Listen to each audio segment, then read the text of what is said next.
Hey everyone, it's Ellis, and this is going to be the patch 11.8 notes rundown. I think that this is not the MSI patch, but this is a very big patch because it has Gwen, and I've only heard actually really good things while doing all of the co-streams and whatnot, that apparently this patch is actually quite big, and so I'm excited to get into the nitty-gritty of it. And 11.9 probably is now the MSI patch, which means that if this patch is big, MSI patch might even be spicier, so let's just get right into it. So as I was mentioning, Gwen is in this patch. If you guys didn't watch my stream, I did actually play Gwen quite a fair bit on PvE along with Nemesis. I also played her quite a handful of times off stream. I think Gwen's actually pretty sick. I think that she is going to be viable right out the gate. I think that she's going to come out. She'll probably be picked at MSI.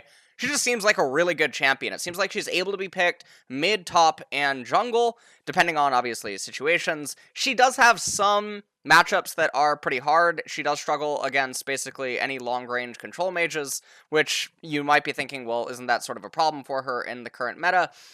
It kind of is, but if you can get her out of those matchups or find other spots where she's just able to be flexed or something, she's going to be pretty good. Gwen is super simple, which I really like, but she has a lot of skill expression, a lot of it obviously inside of her R, weaving in auto attacks, and then the usage of her W, using E at correct timings, and then obviously also positioning her Q correctly. She's a really cool champion, and I'm really excited for her. I'm going to be playing her a lot as soon as she hits live servers. Annie.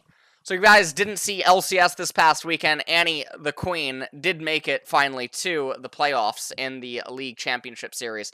She came out, obviously Jensen was piloting her, and they ended up winning that game, so a little bit of spoilers if you haven't seen that. But anyways, Annie, W cost increased early, W Incinerate. The cost is going to go up by 20 at rank 1. Now, this is kind of big because W is the skill that you often max second. I know there's some situations where you can max W first, and in the event that you're maxing W first, it's not going to be as painful. However, it is just kind of a little bit of a sting, and so Annie's laning phase is going to be a little bit weaker.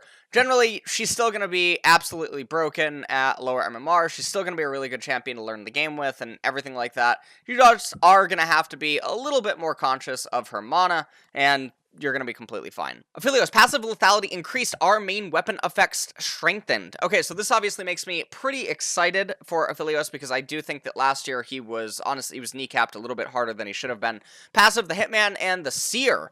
Lethality is going to go from 3 to 18 to 3.5 to 21. He gets a little bit of extra lethality on that, and our Moonlight Vigil. Calibrum damage per mark, 40 to 100 to 50 to 110. Severum healing 250 to 500 to 275 to 525. Gravitum root duration 1.25, this is a big one, to 1.35, never mind. Infernum splash damage is going to be 85% of initial damage to 90% of initial damage, and then Crescendum Chakram refund, 4 additional 5 total to 5 additional 6 total. These are nice little buffs for Aphelios. It doesn't really do anything to really move the meter. I'll be completely honest with you. This does not really touch Aphelios whatsoever. However, on the bright side, it is just obviously a nice little thing in the right direction. Anyways, we move on to Cassiopeia. E-cost now scales down. So one of the problems that Cassiopeia is having right now isn't actually about her mana. I like how the patch notes are saying that she relies on mana in mid and late game teamfights. This is true, but oftentimes when she's arriving to mid and late game teamfights, she has more than enough mana to conduct herself throughout the course of the fight. The dependence has caused her to suffer both in power and freedom and item diversity, so we're scaling down her need for it. Well, that's actually not the problem at all. So the problem with Cassiopeia is that she lost Seraph's Embrace, which was a lot of EHP that she used to have in her pocket. This combined with the fact that she also used to have more HP through the items that she got in the past means that she's actually just a lot less tanky than she used to historically be in previous seasons. It actually has nothing to do with her mana, and trying to say that it's only the mana problem that's getting her from competitive is actually completely ridiculous. It's mostly that she can't commit to fights the way that she was able to before, and that she's much more of a liability due to the way that current itemizations are for mages. Combine this with the fact that items are more expensive and it takes her longer to actually hit her spikes, even though she does have quest items to complete, and you end up getting a champion that at one point was very, very situationally good, and oftentimes even a god tier pick in certain spots in competitive, and now she's just sort of this weird thing that doesn't really get picked all that often. Dr.Mundo, passive max health regen increase, passive adrenaline rush. Max health regeneration 1.5 to 2.5, this is actually pretty big on his passive. Q infected cleaver, cap damage against minion and monsters, 300 to 500 to 100 to 500. Health cost restore on enemy hit is 50 to 100%, which is extremely big when that's massive for laning.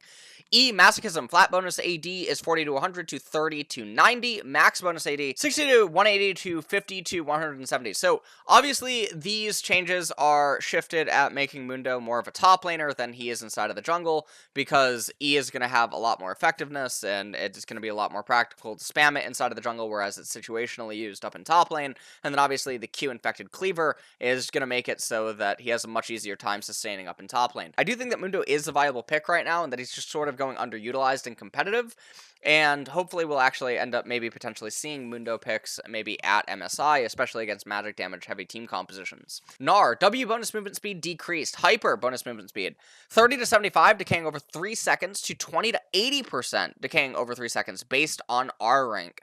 So it's just a pretty big hit, actually. I mean, no matter how you want to consider it. Ultimately, Gnar is losing a little bit more than Boots Tier 1 on the bonus movement speed, and he's just getting hit. I'm really sad because I feel like this is just a byproduct of pro play. Obviously, this is aimed at pro play as a nerf, and I always feel really bad when champions that I think are just allowed to exist and get by because people aren't picking their counters and aren't trying to actually punish the champion, ends up resulting in the champion getting nerfed due to stagnation inside of the meta. LeBlanc, Q damage and total damage increase. Q, Sigil of Malice, is going to go from 55 to 155 to 65 to 165. This is obviously her spammable ability on the opponents when she's going for poke or anything like that. Total damage, 110 to 310 to 130 to 330.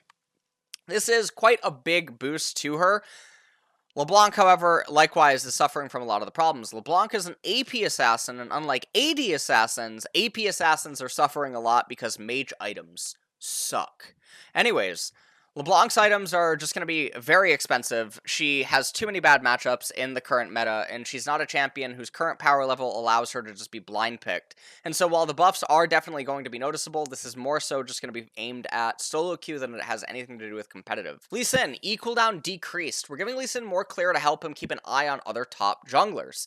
10 seconds to 8 seconds on his E on Tempest. Not only is this going to clear up his clear speeds, but the most impactful part of this is it's going to actually enable top lane Lee Sin a little bit more, because the base cooldown is actually going to mean a lot more there than it's going to mean anywhere else.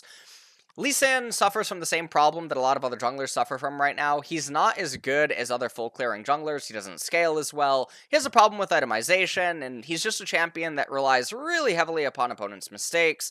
And honestly, with the way that itemization and just the current nature of him in the jungle meta with other meta champions right now is, I don't foresee that something like E-Tempest magically makes him come back into the jungle meta.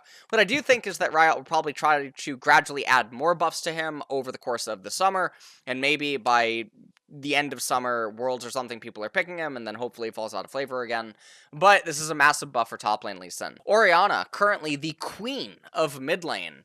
E bonus resistances decreased early. E command protect. So bonus resistances 10 to 30 to 6 to 30 bonus armor and magic resistance. This is going to make trading against her in mid lane a much easier thing to do. And then also, because E is the ability that you often end up maxing last on Orianna, it is going to actually impact some of the mid-game transitions where people are just going to be a little bit less tanky than they would otherwise be. This is really good for any of the AD assassins that are trying to go against her, and one of the things that I've been talking about for a while right now is that I do think that Zed is currently viable inside of the meta. Obviously, Orianna is basically the premier champion right now inside of the mid-lane competitive meta, and Orianna versus Zed is a matchup of the ages that goes back many, many, many years. And obviously, losing resistances on the E is exactly the type of thing that Zed and other assassins would definitely like against her. And I have heard that apparently Zed is getting changes inside of the jungle this patch, so I'm really excited to look forward to what that is going to be. Rammus. Q base damage decreased later. W now lasts longer with basic attacks. E taunt duration decreased are updated so that Rammus now soars, slams, slows, and shocks. Okay, well, does he suck? Okay, maybe. Alright, sorry. Q Powerball, base damage, 100 to 240 to 100 to 220. W defensive ball curl. Basic attacks now extend the duration of defensive ball curl by 0.4 seconds, up to a maximum of 4 additional seconds. That is a lot of extra tankiness. Wow. E frenzying taunt, 1.25 to 2.25 seconds, 1.2 to 2.0 seconds, and R roaring slam. Okay. Rammus leaps into the air and slams down, dealing 100 to 250 plus 0.6 ability power magic damage, and slowing enemies by 15 to 20% for 1.5 seconds, okay? Rammus generates aftershocks at the target location for 4 seconds, dealing 20 to 40 plus 0.1 magic damage, and stacking the initial slow up to 4 times. Wow. Damaging the near center is increased by up to 150% based on the distance traveled if Soaring Slam is cast while Rammus is in Powerball. Enemies near the center are also knocked up and dealt Powerball's collision damage, ending Powerball's effect. Wow, okay. Cooldown 100 to 60 to 130 to 90. Yeah, I like that they added more CDR to it early on because this actually sounds pretty broken. With the way that the current jungle is right now, Rammus actually is a interesting, viable pick. He obviously has gotten some nerfs over the last couple of patches that definitely did knock him down a peg, but with a lot of other junglers getting hit over the last couple of patches as well, and probably going to be hit even more, plus the current power of Turbo Chemtank, I mean, Rammus is just in a potentially really good position on 11.8 to actually start being picked with these kind of changes. Rumble. So, yet again, I do apologize. So the notes that I get from Riot Games, obviously, we copy and paste them into this website. It looks identical to the actual patch rundown website that Riot releases the patch notes on. And unfortunately, the script and the code does not always absorb the text very well. And so, apparently, Rumble's base magic resist and magic resist growth has been decreased. Passive bonus damage decreased and now scales with target's max health. Okay. Now grants attack speed. E now reduces the target's magic resistance. Yeah,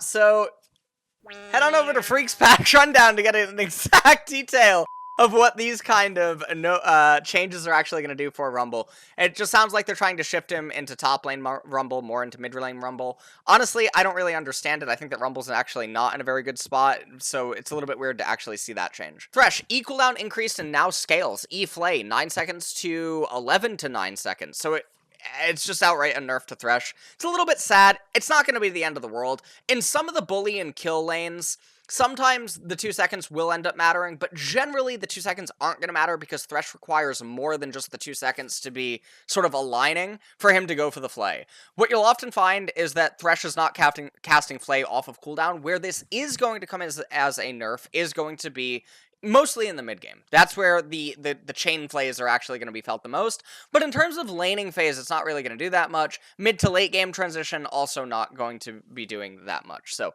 that's pretty much that. Vladimir, Q cooldown decreased later. Q fusion, 9 to 5 seconds, 9 to 4 seconds. This is a really big deal because this isn't just that the cooldown is going down by 1 second. I mean, well, technically it is. But the thing is that Vladimir is really bizarre because he is a champion that immediately casts his ability off cooldown as soon as it comes up. This isn't the same thing as something that I just mentioned about like Thresh and Flay just above. When Vladimir's in laning plays, he's almost always casting Q off cooldown, except for maybe his empowered one where he tries to space against the enemy opponent. This is a really big deal because this is a lot of extra HP that he's getting inside of lane, and also just a lot of extra damage. Elite 500, while we still have not yet done coaching, is going to be really happy about this Vladimir buff, and I think all Vladimir players are. Vladimir's also interesting because he's a champion that can go mid, top, and 80 carry, and I don't really know what to say. I think if he's the sole AP champion inside of a game, mage items do suck, but Vladimir might be able to coast by, especially with a change like this. I actually feel like this is probably way bigger for bot lane Vladimir than it is for some of the other lanes. I know that might sound a little bit weird, but I'm mostly thinking about Vladimir AP carry inside of competitive, and if EDG does make it to MSI, Viper does like Vladimir, so that's always a nice, interesting thing to think about. Okay, Yorick. Mistwalker's damage decreased. Initial leap damage decreased. Now deals increased damage over 8 attacks. Turrets now prioritize minions over the Maiden. Passive, Shepherd of the Souls. Mistwalker damage 2 to 99 plus 30% total AD to 2 to 88 plus 25% total AD. E-Morning Mist. 200% on first attack to 100% normal damage on first attack. I don't understand. Mark targets takes 40% increased damage from the next 8 attacks by a Mistwalker. Our Eulogy of the Isles attacks melee and range minions over the Maiden. Okay, so Yorick was immediately buffed. I heard really good things about him, but personally, I never actually saw it. I only heard good things. And mostly it was by some pro players that said that they saw Yorick in a game, Yorick performed well, or that he seemed really well. All of those things I heard about top lane. I never actually heard about jungle Yorick, so unfortunately, I don't really have a lot to comment on, but it does just strike me really bizarre that Riot buffed him and then immediately nerfed him. Something must be going on there, and I'm sad and sorry about that. Zac, W damage increased. Between last season's change, jungle camp health, and Bomby Cinder, Zac lost a lot of his mid-game clear speed. We're putting the Glob back on the job by slinging him more damage along with a buff for AP bruiser builds, okay? Unstable matter, 25 to 85 plus 4 to 6 or 8% of the target's maximum health, plus 2% per 100 AP, to 35 to 95, so that's actually a pretty big deal, to 4 to 8% of the target's max health, plus 4% per 100 ability powder.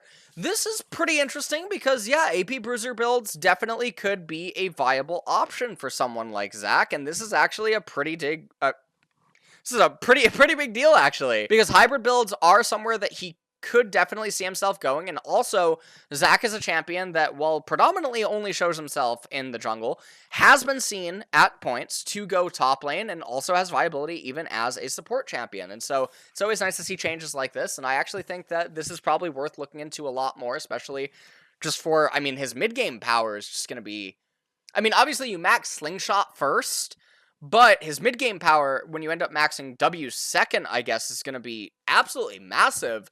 But just getting a flat 10 base, but also the 2% per 100 AP, it's really big for his early game as well. Now, speaking of jungle champion changes. Now, this is where I'm really excited. A lot of these champions mechanically simple, which means that the patron tier list gonna get some changes. But then in addition to that, I'm finally gonna be able to play more than just 3 champions on stream while I'm doing with Nemesis and getting held back because my mid laner's always losing. I'm kidding. He's actually chovying a lot lately. Anyways, Darius, passive hemorrhage monster damage bonus, 175 to 300%. That is so big. And with Predator as an option, Turbo Chem Tank, a lot of other stuff that you could be doing, Stride Breaker, like, that is just really massive because mostly what's gating Darius, right, is that it's very hard for him to go into top lane blind. He really needs the stars to align. But inside of jungle, what's really actually gating him was ultimately his clear speed. Because inside of the jungle, he's able to one-on-one. He's able to actually have a lot of oppressiveness when it comes to gank because Chilling Smite Apprehend is just really gross. He has a lot of movement speed, especially if he takes Ghost or something like that. And he is just a strong duelist. Like, it's very hard to actually fight him one-on-one because of his passive. So, getting a steroid to his clear speed is really big, and I've heard that apparently he can solo Dragon extremely early, or apparently the earliest of any of the junglers now. Diana, passive Moonsliver Blade damage to non-epic monsters, 150 to 3. Okay. Passive Moonsilver Blade, bonus attack speed, 10 to 40 to 20. So this is kind of gross. I could actually maybe see Diana possibly resurrecting inside of the jungle. Right now, the way that Diana currently plays is that she's ultimately just a cheeser. She just goes full burst Diana, and she tries to one-shot you. If she can't do that, she's ultimately a sitting duck, and honestly, she's not really, you know, I mean, I don't know. I don't really know what to say. I'm not personally a very big fan of Diana. However, I do acknowledge that this is definitely a bump in the right direction for her. Mordekaiser. Passive Darkness Rise cap damage against monsters 28 to 164 to 180 at all levels. So that is that's massive, actually. So the issue with Mordekaiser, though, is that he doesn't really have a mythic, which is sort of his problem right now, and much like Darius, one of the issues that he used to have in jungle was his clear speed, as well as juggling his passive inside of the jungle. He does get the isolation damage, he got the isolation damage buff, but it just feels like he's probably still not going to be viable. I don't know. I don't actually know. This is definitely really weird. This is something that I'm having a really hard time wrapping my brain around, and I'm going to have to go into practice tool. Zed. This is really cool. Now, obviously, if you're thinking about Zed inside of the jungle, one thought might come to mind, and it might be Samsung White's Dandy's Zed game from way long time ago. So, Zed is an interesting champion, because I think that Zed currently is allowed to exist in the current meta, mostly due to the fact that assassin items and the penetration items are really good. Zed's in an interesting spot because he's one of the assassins that can actually commit to something and still get out, and so he has a lot of upside. However, Zed's lethal range on a lot of champions is actually pretty easily achieved with just 1 or 2 items. After that, Zed can actually start building Bruiser or even Tanky at that point, and he's kind of an obnoxious champion. So I've actually been in the school of Zed being viable now ever since the item rework actually came out. Now, obviously, we haven't seen him inside of competitive, but as a jungler, Zed fulfills a potentially very interesting role. He has the ability to go around terrain, mostly because of his shadow. This means that he has some creative jungling paths, and that he's able to access things that not a lot of other champions get. Because of his W, plus Chilling Smite, Flash, whatever else you need to have available, he also has insane gap closing. And his 1v1 and escape options are also really high, so Zed is sort of everything Shaco wishes he was at this current point in time. But anyways, so passive, Contempt for the Weak on target cooldown. Affects all targets every 10 seconds, applies to enemy champions once every 10 seconds. No longer affects minions and monsters. Remove passive Contempt for the Weak bonus damage against monsters. No longer deals increased damage by 100% against monsters. Passive Contempt for the Weak cap damage against monsters. 200 to 500 based on level to 300 cap only for epic at all levels.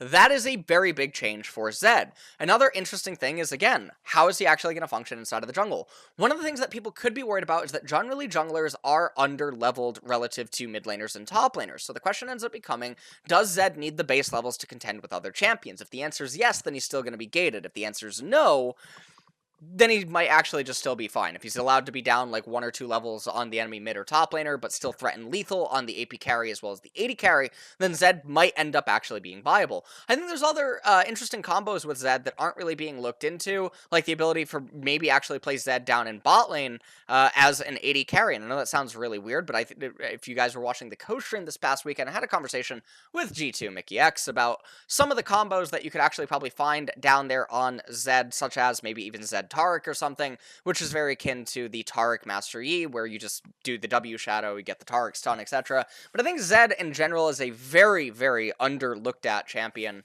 and I don't know, I just think that he's actually probably viable. Morgana, Tormented Shadow bonus damage against non-epic monsters, 150 to 200%. So the sad thing about this is, if you guys remember, Morgana was actually nerfed earlier on, and so while she's getting some of the damage back, it's not just like she's just getting outright damage back, because she was nerfed. So there's like an in-between that is currently present on Morgana, and I don't actually know if this 50% increase in damage is actually going to make her viable. So it's a little bit sad. Support Mythics. With Moonstone Renewer as the only mythic that truly fulfilled Enchanter's dreams, they haven't had much of a selection to choose from. To expand on Horizons and inventories, we're adjusting the following items to be picked up based on the situation at hand. Moonstone for more heals and shields, and Shurelya's for more nimble feet and aggressive plays. We don't want to overload the game with movement speed, so we're pivoting Staff of Flowing Water to focus on the fast zooms to AP booms. Okay. Moonstone Renewer, Starlit Grace, 50 to 100 based on target's level to 60 at all ranks. This means that it'll be a little bit stronger when you initially pick it up. Starlit Grace, heal amplification. Each second spent in combat, will increase the base heal by 12.5%, stacking up to 4 times to 50%. Okay. So each second spent in combat increases your healing and shielding power by 4%, stacking up 5 times to 20%. So now champions that have shields are getting a lot of benefit from this.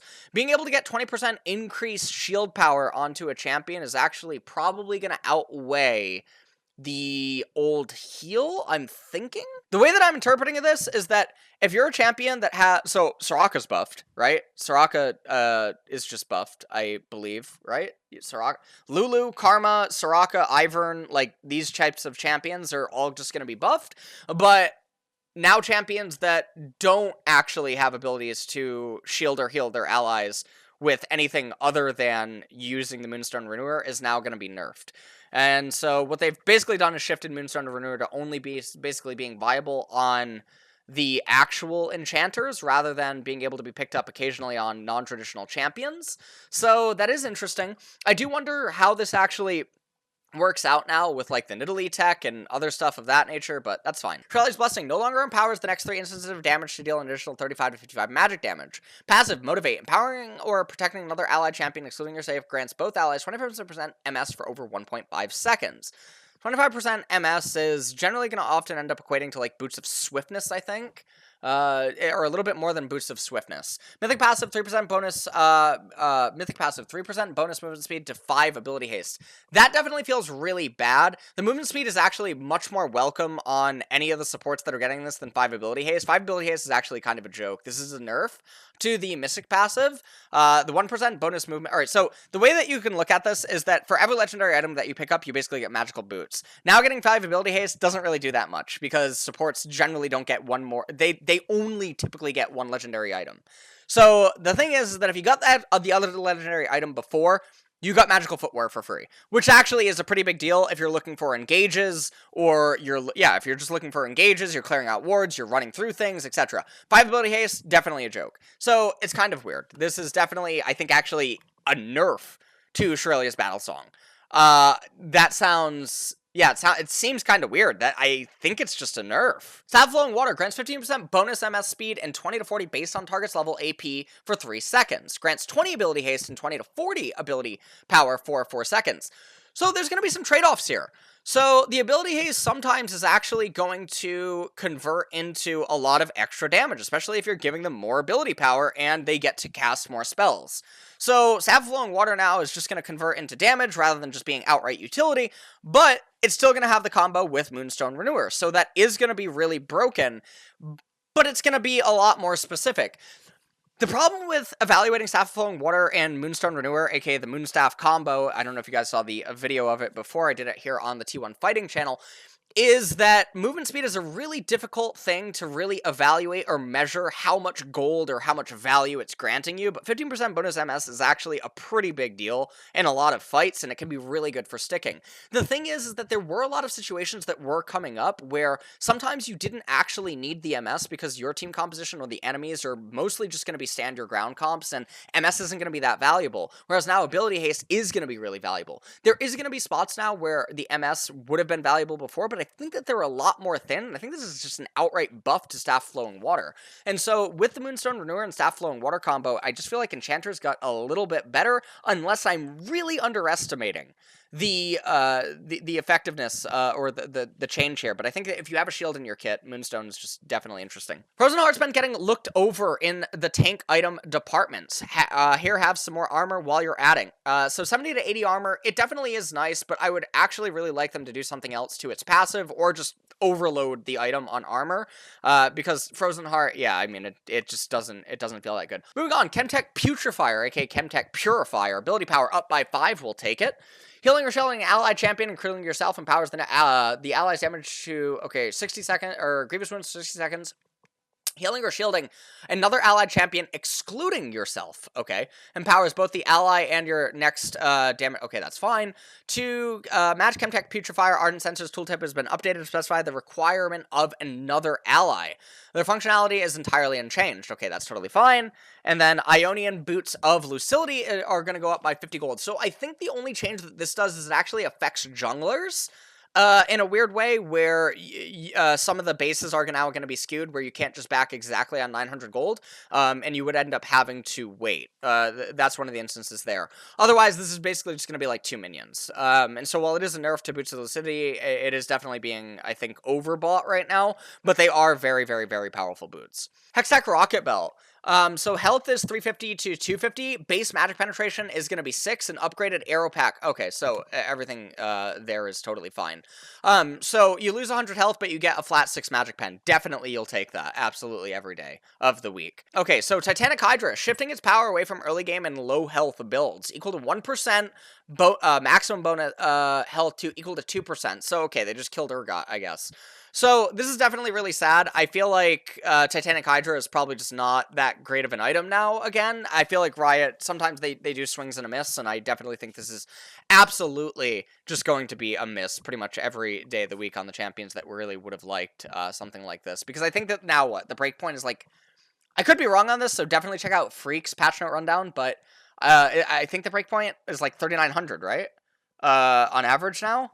Right? For, like, the champions that were using it before, it's, like, 3,800, just to break even? I'm not totally sure. In-game shop updates, that's fine. Shurima Clash, make sure to get the patron solo queue and Clash tier lists, as always. They will be updated with definitely quite a lot of changes, actually, as this patch had quite a lot going on inside of it. And it looks like that's actually it. So, let's do a quick recap before we get to the most important part of the patch, which is the skins.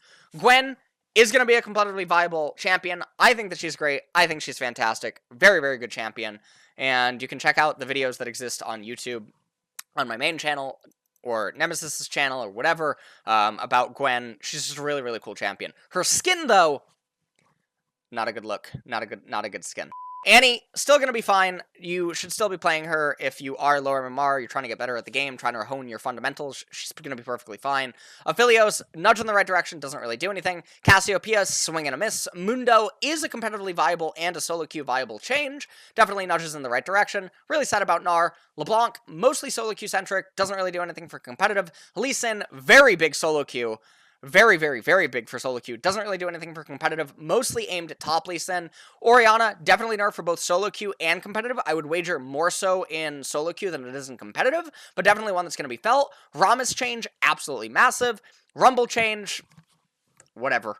Thresh change, definitely more so in solo queue than it is in competitive. Vladimir, really huge for both. That one's very big. Yorick, Sag. Zach, really big for competitive, really big for solo queue as well. Jungle changes, my interpretation of this is that the Darius change, the Diana change, and possibly the Zed change are the biggest ones. I think that Morgana is the least impactful, but I don't know. I'll wait until I play her or I see people play her, to maybe comment again about that again in the future. And then obviously Diana is a nice change as well. Enchanters that actually have heals and shields in their kit I think are overall buffed here. I think the Shurelya's Battlesong is a complete joke. And now let's get into the skins, the most important part. So this is Black Frost Scion. And honestly, it's looking like Reggie Ice got a little bit pissed. It seems like someone pissed in his cornflakes, and that he's a little bit mad that probably no one who plays Pokemon nowadays even remember who he is. And that's totally fine. Now, right here, I don't really know what's going on. This actually seems like something out of, like, a Cloverfield movie. It actually just feels like a fortress is, like, rising out of the ground, and obviously this is Vel'Koz. Not really sure why the quality of the photo is not super high res. It might be something with the notes, but not totally sure. Anyways, it does just look like you are a floating fortress. So, I mean, if you've ever wanted to be a floating fortress or play with Legos, now you get to do that. I actually don't know what this is. Dragon Guardian Galio and Dragon Slayer Kale. So the Galio kind of looks like that dog in Neverending Story, and it kind of looks like he grew some wings, and for some reason he has a blue hue. But if you have seen Kale, her skin is absolutely insane. If you guys ever played Magic the Gathering, you know Akroma, the red one, Akroma, the Angel of Wrath or Fury, whatever it is, it's Akroma. It's actually, if you've ever wanted to play Akroma, here she is. So for 8 red mana, is it 8? I hope it's 8. For 8 red 7? Is it 8 red mana, Akroma can be yours, and you can wield her too. Also, Kale is viable. Do not listen to Lemon. I do think that she actually is probably pickable, although you probably shouldn't play her in solo queue, and that is totally fine. We move on from here, and apparently we have Dragon Slayer Twitch. I don't really know how to feel about this one. It just kind of feels like a grumpy, angry old man goblin that somehow learned how to grow facial hair and kind of lives in isolation alone in the mountains. I'm not really sure what's going on, but it seems like he's protecting an egg, so maybe this guy's getting it on with Shyvana, and you know what? I mean, who can blame him? Alright. And then, finally, to end the night, this sort of feels like that, like, those yellow candies that you get on Easter, if you guys know what I'm talking about, like, those, like, mellow candies that are, like, kind of, like, pushy, like, or, like, plushy, you know what I'm talking about? Like, those mellow, I don't even know. Well, maybe the editor can find what I'm talking about and put it in the video. I have no idea. Probably gonna find it. It's fine. Honestly, this reminds me of Candyland. This skin is just like, it's screaming Candyland. And if anyone ever played Candyland growing up, you'd know that, you know, your aunts, uncles, cousins, they cheated. Okay? And this skin, I'm just not feeling it. I'm really not feeling it. I feel like the in-game appearance of it, it's not really there, which is kind of sad because I feel like Gwen is a really cool champion, and I feel like they really missed the mark. I actually think that her base skin should have a chroma, and it should have the Shadow Isles Gwen, like, turn the hue from blue to green, but her base skin is amazing. It looks like she belongs on an ice cream cake at the top. It is so clean. It is so clean looking. It just looks like she's made of frosting. I don't even know. When you guys get Gwen, make sure to play her. Go into the game. You'll know exactly what I mean. She literally looks like she belongs at the top of an ice cream wedding cake. I don't know. Just a really, really cool champion. And I just feel like this skin totally misses the mark. This is like some Black Mirror episode, and I don't know why, but I got Miley Cyrus in my head. So, that is pretty much it. And so once again, guys, I hope you enjoyed this patch notes rundown. Lots of changes are going to be on the Patreon for this patch, absolutely, as there's a lot of indirect buffs that are going to be going around due to the changes that are present inside of this patch, as well as the direct buffs and nerfs that are present here as well. So that is pretty much it, and I look forward to the 11.9 MSI patch because I have high hopes for that one as well, and thank you Riot Games for at least, finally, another good patch because it has been getting a little bit stale lately.